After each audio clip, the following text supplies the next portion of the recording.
بسم اللہ الرحمن الرحیم۔ اس دنیا کے اندر اللہ جل شانہ نے انسان کو اپنا نائب اور خلیفہ بنایا۔ وَإِذْ قَالَ رَبُّكَ لِلْمَلَائِكَةِ إِنِّي جَاعِلٌ فِي الْأَرْضِ خلیفہ۔ انسان اس دنیا میں اللہ کا نائب اور خلیفہ ہے، اور اس انسان کے اندر اللہ نے بھول چوک کا مادہ رکھا ہے، خواہشات نفسانی کا مادہ رکھا ہے، اطاعت کا مادہ رکھا ہے۔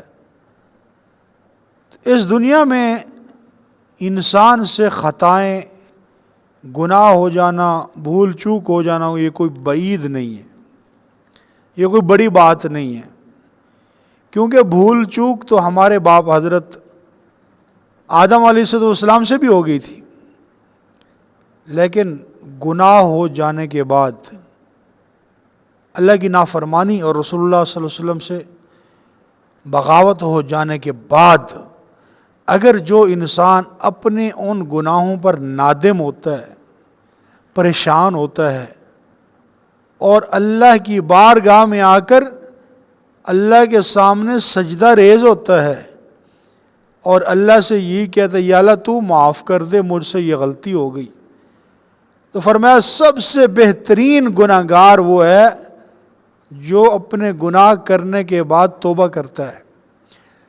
تو گناہ انسان سے ہوتے ہیں، جانوروں سے گناہ نہیں ہوتا، کوئی پرندوں چرندوں سے گناہ نہیں ہوتا، گناہ انسان سے ہوتے ہیں، لیکن انسان وہ ہے جو گناہ کرنے کے بعد عاجزی اختیار کر لیتا ہے، اپنی بارگاہ رب کی بارگاہ میں آ کر معافی مانگ لیتا ہے، تو فرمایا یہ سب سے بہترین گناہگار۔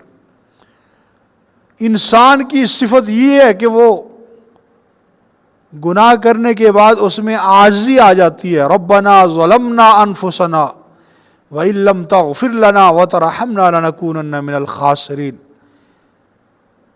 اور گناہ کرنے کے بعد جس کے اندر عاجزی نہیں آتی، وہ اور زیادہ اکڑ جاتا ہے، تو یہ انسان نہیں، یہ شیطان ہے۔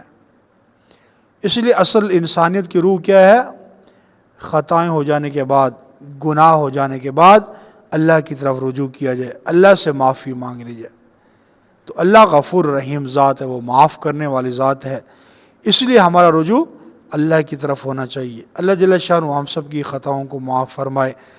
تو چینل کو ضرور سبسکرائب کر دینا اور ویڈیو کو آگے شیئر کر دینا، ہو سکتا ہے کسی کی زندگی بدل جائے۔ جزاک اللہ۔